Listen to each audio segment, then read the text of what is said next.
Happy New Year, everyone. I'm kicking off the year with a tactical mindset lesson for real match play. Today, we're talking about how to approach an opponent you've never faced before. The very first thing you want to do in a match is test your opponent's receive. Before you try to win points, you need to gather information. And the place to start is their receive. That tells you everything about what they can and can't handle. Here's how you test. Start by serving long to the backhand with a bit of spin. Remember this, long to the backhand, slightly spinny. You're watching, can they loop it, or do they just push? If all they do is push, you know you can attack off that backhand side freely. But if they can loop it, whether to your forehand, middle, or backhand, now you know this player has real attacking ability, so be careful. Second, serve short and half long. Why? You're testing their push quality. Is their push heavy and low, or is it loose? Pay attention to their touch. Are they digging under the ball with good technique, or just scooping it back? This tells you how to adjust your loop. Remember the collision to friction ratio we talked about. If their push isn't very heavy, use more collision, more direct contact. If their push is really loaded with backspin, increase your friction ratio, brush more. That keeps your consistency high. Then test the lines. Serve long to their forehand. Watch how they handle it. Do they loop with confidence, or do they scramble and just block? By now you're building a complete picture. This player can loop, their push isn't too heavy, and maybe their forehand attack is solid. You're mapping their game in real time. Once you have that map, you choose your tactics accordingly. This testing phase is about deploying all your serves systematically. Long to the backhand, long to the middle, long to the forehand, short to the forehand, short to the middle, probe every zone and watch how they respond. Then flip it, observe their serves. How much spin do they produce? Can they vary between top spin and backspin? Test your own receive against them. If their serves are fairly ordinary, you can relax. You know the spin range you're dealing with. Once you've cataloged their tendencies, you step into the match with confidence instead of panic. You understand your opponent. That's the foundation of the entire testing phase. Now, when you're receiving, pay special attention to how your opponent produces backspin. Remember this, every player has habits. Their backspin serve has a pattern, a specific racket angle, a specific motion. They won't change that mid-match. People don't suddenly reinvent their serve under pressure. So lock onto their backspin cue. Once you can identify which serve is genuinely backspin versus no spin or topspin, your receive accuracy jumps immediately.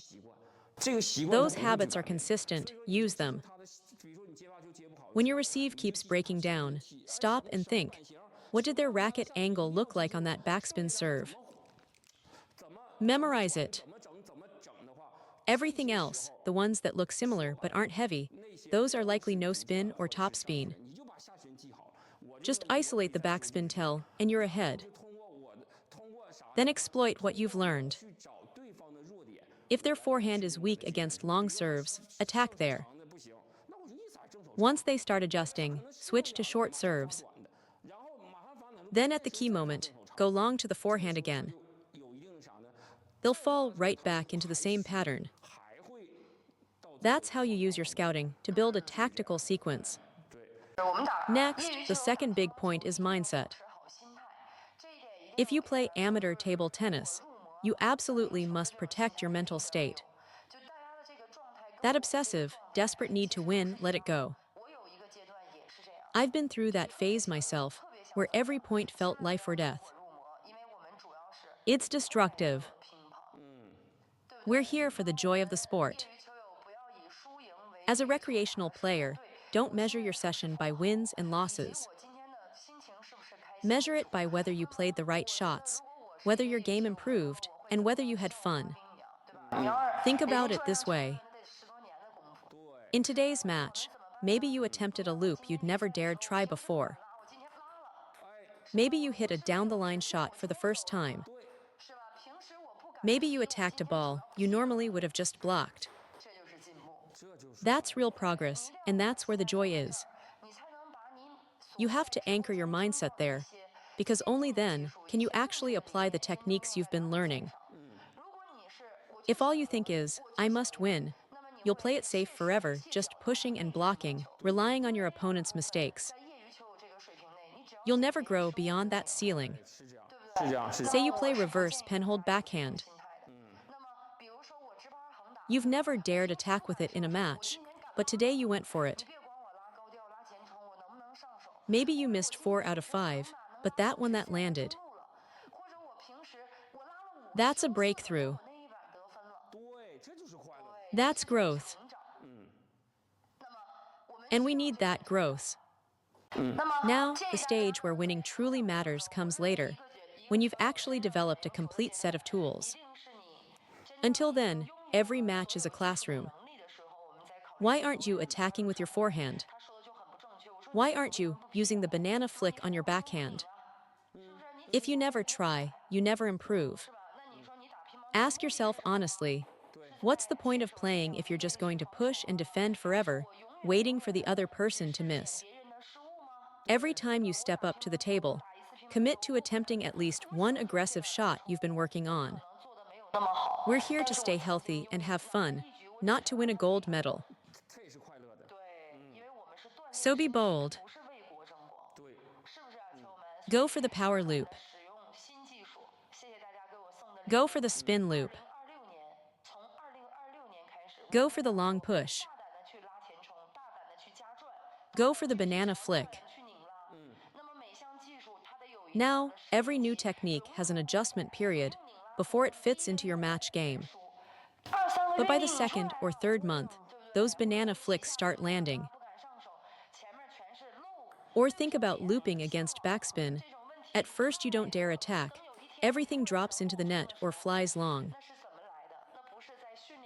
Then one day you suddenly uncork a real power loop, and it's devastating. Where did that come from? Not from practice drills alone. It came from match play, from trial and error, from failing and adjusting, point after point, until the technique finally clicked. Practice builds your foundation, but competition is the only true test. So commit to trying your new techniques boldly in real matches. Give yourself time to grow through that process. You'll find that once you accumulate enough reps under pressure, quantity transforms into quality, a real breakthrough. That power loop you forged through all those missed balls. That becomes attacking ability you own for life. Next time you step up to the table, pick one skill you've been drilling and use it, win or lose the point.